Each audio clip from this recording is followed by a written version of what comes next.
Hello, everyone. Let me start again. Hello, everyone. Welcome to my Session 8 teaching memo. I got my new computer here. That's why you're seeing a different perspective of me looking up from the bottom. The camera is at the bottom of the screen rather than the top. So that's interesting. But it's working well. I'm liking it. I've downloaded most of my programs, and I'm pretty happy. It's pretty quick, pretty fast. 16 gigabytes of memory, which I need because I'm a power user. Hope you're all enjoying the first week of spring. The Final Four is set. I didn't fill out a bracket this year, so I'm not rooting for anyone. I did watch the end of the Kentucky-North Carolina game, and it was pretty exciting. This weekend, I participated in my Heart Walk. I think I talked about it last week. Saturday with my stepdaughter and her friend. Of course, I just happened to have a picture. There we are Friday night. We went out to dinner because Dr. Laura was at a conference up in Albany. So this is Sophie. This is, look at that, the face recognition by Facebook. They can tell. And this is her friend. We went out to dinner the night before. This is us getting our picture taken the day of the walk.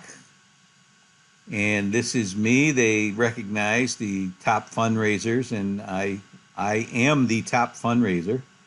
And there they are. They have my name on the, they're walking in honor of Tommy. They spelled it wrong. This is Sophie's green hair. I think she did that for St. Patrick's Day. She's a senior at Brooklyn College, if you remember. So that was what was going on this weekend. Little housekeeping. As I mentioned last week, the workload, not the house load, not the the workload has been purposely light the past 2 weeks in order to allow you time to create, revise, take, and give feedback to your peers about your select response test. It appears that most of you are getting a hang of the process, which will continue this session. I would also advise everyone to start looking ahead to completing the vocabulary in your own words. I think I've mentioned this every teaching memo. It's going to be due the last session and the 3-part analytic summary, which requires you to reflect on what's going on right now, your test creation process, while using appropriate APA format and referencing the resources that I have made available. So, as you're making this test, take notes. I used Chapui et al. For this, and I used Clay.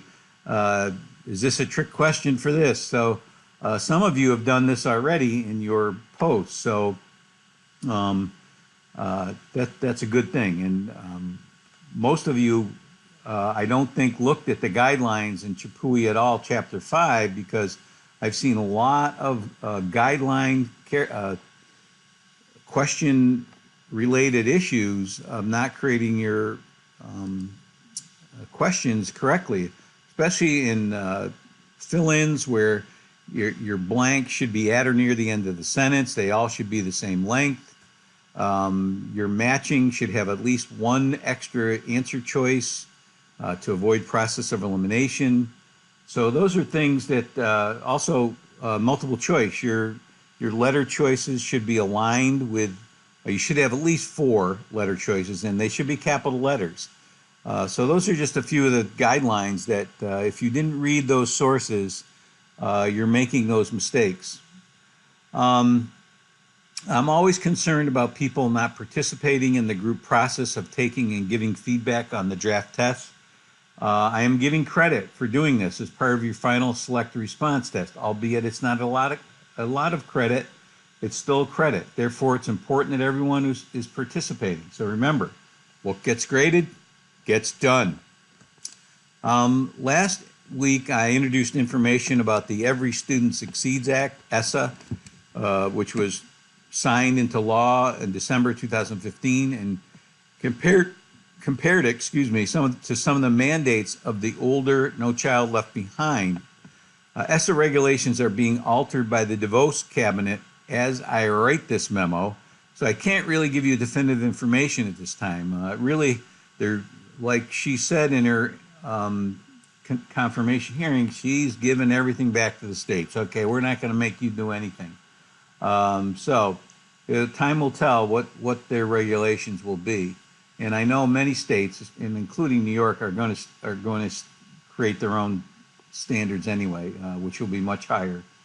The information in the last session's third video was about the annual professional performance review, APPR, and the Heidi score one receives and how it is determined. Now, I think the Heidi scores are put on hold for the most part because the 20%, actually it was 20 to 40% on test scores. Your results on your test scores is being put on hold to 2019, I believe. And plus, that's kind of messed up anyway. I know at Kingston, where my Kingston School District, my wife works, everybody is graded on the math and ELA test. So if you don't have a test, say you're a phys ed or art or social studies teacher, your evaluation is based on the results of the math and ELA tests. So it doesn't sound right to me. This all has come about because of the feedback from the evaluations were less than 1% of teachers received the Heidi score of one, which can result in the dismissal after a couple of years. So Governor Cuomo reacted to that, and most of the legislatures are reacting to that too. That they believe that they can legislate change in education, which hasn't worked yet. The information on the National Assessment of Educational Progress, and I have a link here to the NAPE website. That wasn't it. That was Facebook. This is the National Assessment of Educational Progress website, where you can look at graphs. They have graphs of results, long-term trends, et cetera, et cetera. So a lot of good information there, and I just touched on it. The disparity, and now the federal government is going back to that, where people are getting rid of the Common Core, so states won't have the same standards, which will bring us right back to where we used to be, where the results of the NAPE were from very, very low to almost to proficient. The states like California, New York, Massachusetts were almost to the NAPE proficient level. But the disparity was just a tremendous gap across the board. So you might want to look at that and become familiar with it, and you'll be able to talk intellectually about it. In session 9, we'll be talking about one of the more teacher-relevant concepts, because it deals with a topic that's often front and center in the media and educational literature: test preparation practices. I chose the Popham text because he devotes an entire chapter to it, and I haven't ever seen this in any assessment text that I've looked at. And he explains what he considers what's appropriate ways to embed test prep into your everyday teaching. Again, it will be important for you to watch my presentation because I go a little further with test prep. I also talk about the DEJ that is due this week and to what I think you should connect. So if you want some good advice, watch those videos.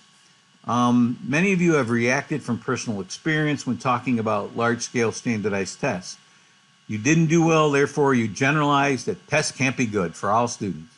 As I mentioned in my presentation, you can be sure that these tests are not going away. Now that Questar is creating our state assessments, that's grades 3 through 8. I think Pearson is still involved in our Regents exams. And NYSET is calling for more teacher involvement. Hopefully the tests will be improved. But you absolutely cannot pass along your distaste of them to your students. You need to check out the articles in session 9, course materials handouts. There are ways to help your students not be stressed and to feel more confident the day when test day comes around. It's your job to know them. In interviewing teaching candidates for possible hire, as a former high school principal, I would ask you about methods for preparing students for tests and for relieving the inevitable stress that may result. So be forewarned. You may just kind of pass it off and say, oh, meditation, breathing, stress relief, what a joke. But it's not a joke. It works. So assignments for this week, you're going to submit your DEJ on Chapter 8 and pop them with connections to any of the resources and course materials, Session 8 and 9. Most of the good stuff is in Session 9. I need to see some comments on test anxiety and how we can relieve it. Also, you will continue working to revise your selective response test. I have not finished giving feedback to everybody, so do not revise your test until I have done that. I should finish by the end of the week. You will not be penalized for timeliness if you upload your revised test by Monday morning.